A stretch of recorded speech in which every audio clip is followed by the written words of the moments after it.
로마서 7장 9절 우리 한 목소리로 읽겠습니다.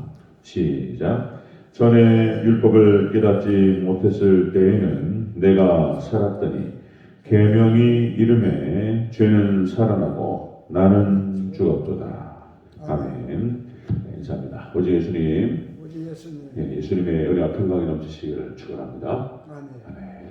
오늘 함께 읽으신 로마서 7장 9절 오늘 본문을 그대로 율법에 대한 반응들이라는 제목으로 말씀 받겠습니다. 율법에 대한 반응들. 자, 지난 시간에 우리가 율법의 성격에 대해 성격이라는 제목으로 말씀 받죠. 율법의 성격은 율법은 선하신 하나님의 말씀이다. 그리고 두 번째 율법은 죄를 깨닫게 하는 그런 기능을 한다. 그리고 세 번째 그러나 죄의 권세가 율법을 이용한다. 자, 여기까지 봤죠. 자, 율법에 대한 반응들입니다. 마태복음 19장에 보면은 부자 청년이 나와서 주여 어찌하여 영생을 얻으리까? 예수님께 나와서 묻습니다. 예수님께서 계명을 지키라 이렇게 말씀하세요. 그러니까 제가 다 지켰나이다 그런 표현을 씁니다.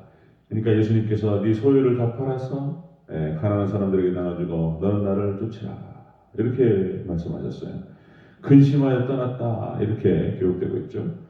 자, 무슨 말씀이냐면 율법의 본질과 율법의 핵심이라고 하는 것은 자, 사랑입니다. 사랑. 하나님을 사랑하고 이웃을 사랑하는 것이다. 이 부자 청년은 겉으로는 지킨다고 얘기했지만은 사실상 율법의 본질과 율법의 정신에 대해서는 모르고 있었다라고 하는 것을 우리가 알게 됩니다. 자, 율법의 정신을 몰랐을 때, 율법의 영적인 부분에 대해서는 몰랐을 때 육적인 삶을 살아간다라고 하는 것입니다. 자, 율법에 대한 반응이 나와요. 반응들이 나오는데요. 자, 보겠습니다. 율법에 대한 반응들. 첫 번째로 율법을 깨닫지 못했을 때에는 내가 살았었다. 이렇게 나와요. 자, 9절 초반부를 읽겠습니다. 시작. 전에 율법을 깨닫지 못했을 때에는 내가 살았더니. 아멘. 율법을 깨닫지 못했을 때는 내가 살았다. 이것이 무슨 말이냐면 율법의 정신을 몰랐을 때, 율법의 영을 몰랐을 때는 내가 잘하고 있는 것으로 생각했다는 거예요. 지금 이 부자 청년 같은 그런 케이스입니다. 대체적으로 유대인들이 다 마찬가지였어요. 바리새인들, 서기관들. 율법을 제대로 깨닫지 못하니까 율법의 그 어떤 본질과 영적인 부분과 정신에 대해서 깨닫지 못했을 때는 잘하고 있다고 생각했어요. 자, 여기서 깨닫지 못하다라고 하는 것이 멋멋이 없다, 그리고 원모를 떠나다 이런 뜻인데 율법이 없었다는 거예요. 율법 정신, 율법의 정신과 영을 떠났다는 거예요. 이것이. 자, 사도 바울도 같은 그런 모습이 나타납니다. 사도 바울이 유대인 중에 유대인이었고 바리새파였다. 그리고 가말리엘 문화생 출신이었고 서기관 훈련을 받았던 사람입니다. 쉽게 말해서 사도 바울은 율법의 전문가였습니다. 전문가. 그렇게 아주 당당하게 말할 수 있는 특출나게 특징으로 가지고 율법을 연구했던 그런 사람이었습니다. 자, 그런데 사도 바울은 나중에 깨닫고 나니까 자신이 율법 조문에, 율법 지식에만 능했던 사람이었고 율법의 정신과 율법의 영적인 부분에 대해서는 모르고 있었다. 이것을 깨닫게 됐다는 거예요. 사도 바울도. 자, 여러분들 산상수훈 말씀 마태복음 5장, 6장, 7장 말씀이 예수님께서 해석해 주시는 율법 강론입니다. 율법 강론. 그러니까 겉으로 나타나는 것들 지식만 가지고 그것만 지킨다고 해서 되는 것이 아니고 예수님께서 말씀하시는 율법의 정신이라고 하는 것은 누구를 죽이지 않았다라고 해서 살인하지 않았다 이 뜻이 아니고 이웃을 비난하거나 욕만 해도 살인이라고 말씀하셨어요.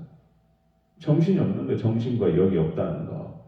율법의 정신과 영이라고 하는 거. 간음이라고 하는 것이 꼭 간음죄를 저지르지 않았다라고 해서 간음한 것이 아니고 어떤 여인을 보고 음욕을 푸는 것만 해도 그것도 간음이다. 예수님께서는 더 강력한 것을 말씀하셨어요. 이게 율법의 정신이다. 자, 그래서 율법을 어기게 되면 눈을 빼버리라, 손발을 잘라버리라 이렇게까지 말씀을 하셨단 말이에요. 자, 여러분 로마서 10장 9절에 보니까 하나님의 의를 모르고 자기 의를 세우려고 힘써 하나님의 의를 복종치 아니하였느니라. 유대인의 모습이 바로 그런 모습이었다. 그런 거죠. 하나님의 의를 모르고 자기 의를 드러내려고 그런 모습이었다. 율법에 대한 반응들을 보니까요. 자, 율법의 정신을 몰랐을 때 자기가 잘하고 있다고 생각했다는 것입니다. 자, 두 번째 율법의 반응을 보면요. 율법의 반응들. 자, 계명이 이름에 죄가 살아났다. 이렇게 얘기합니다. 자, 다시 한번 9절 중반부까지 같이 읽습니다. 시작. 전에 율법을 깨닫지 못했을 때에는 내가 살았더니 계명이 이름에 죄는 살아나고. 아멘. 계명이 이름에 죄가 살아났다. 이런 강화체 표현이 이렇게 어려워요. 잘 설명을 잘 이해를 해야 돼요. 안 그러면 오해할 수 있습니다. 계명이 이르렀다. 계명이 이르러니까 죄가 살아났다. 이 뜻은 계명이 이르렀다라고 하는 것은 계명을 깨닫게 됐다는 거예요. 계명 하나님 율법의 말씀을 깨닫게 되니까 자기는 죄가 살아났다. 이것이 죄임을 깨닫게 됐다. 이런 뜻입니다. 율법의 정신과 율법의 영적인 부분을 딱 깨닫고 나니까 죄가 살아났다. 자신이 죄임을 깨달았다. 이런 뜻입니다. 자, 율법과 계명의 참된 의미, 그렇게 영적인 부분들 이걸 알고 나니까 자기는 죄임을 깨닫게 되고 죽었구나. 자, 이렇게 알게 됐다는 것입니다. 죄가 뚜렷해지는 것입니다. 이사야서 6장 5절에 이사야가 고백을 합니다. 하나님을 만나버렸어요. 천사를. 그러니까 자신의 죄악을 더 깨닫게 되면서 이런 탄식을 해요. 고백합니다. 내가 말하되 하루다 나는 망하게 되었도다.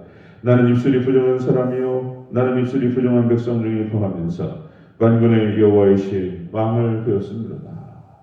하나님을 가깝게 만나니까 이사야가 당시에 참 선지자로서 그나마 바람직한 사람이었음에도 불구하고 자신의 죄를 깊이 깨닫는 거예요.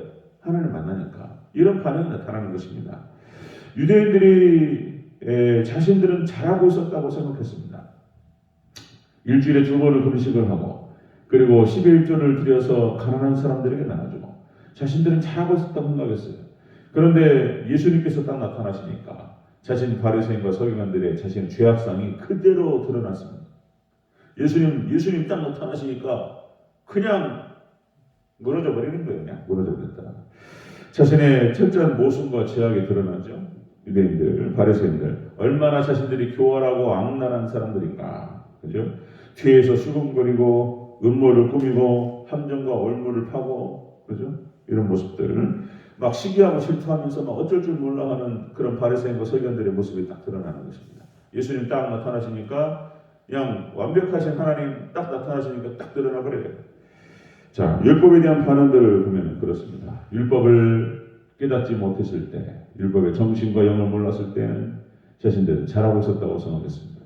자, 이제 정신을 알고 나니까, 율법의 영적인 부분을 알고 나니까 자신의 죄악상임을 죄인임이 드러나 버렸다.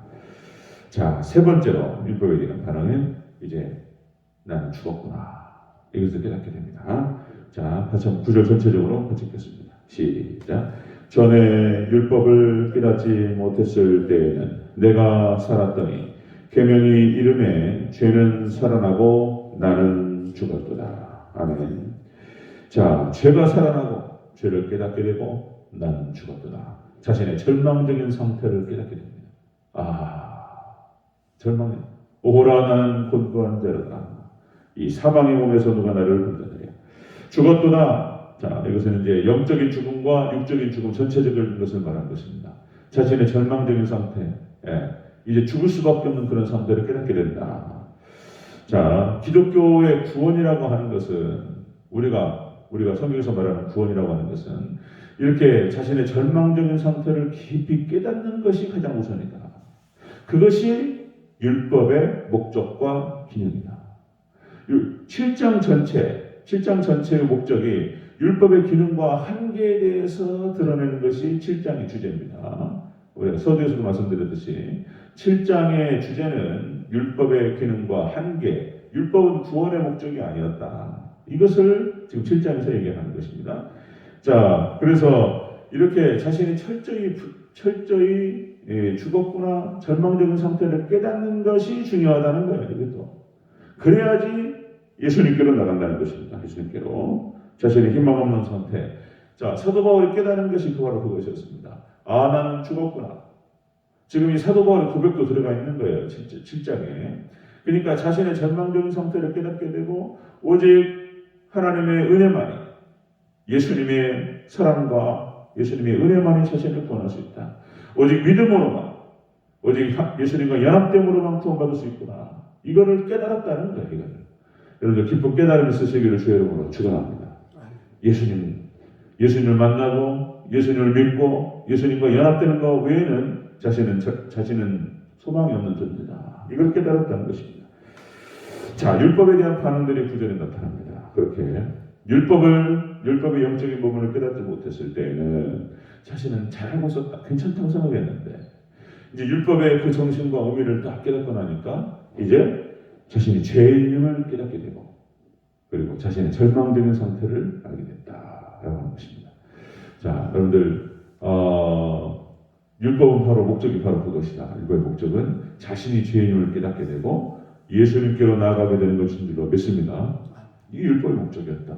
그래서 우리가 예수님께 나아가서 뭐 깊이 있는 깨달음은 아니었을지 몰라도 예수님 만나서 이 믿음이라는 것을 알게 되고 그리고 또 예수님 믿게 됐다라고 하는 것을 예수님을 우리가 마음속에 받아들이게 됐다라고 하는 것은 기적이고 하나님의 놀라우신 은혜인 줄로 믿습니다.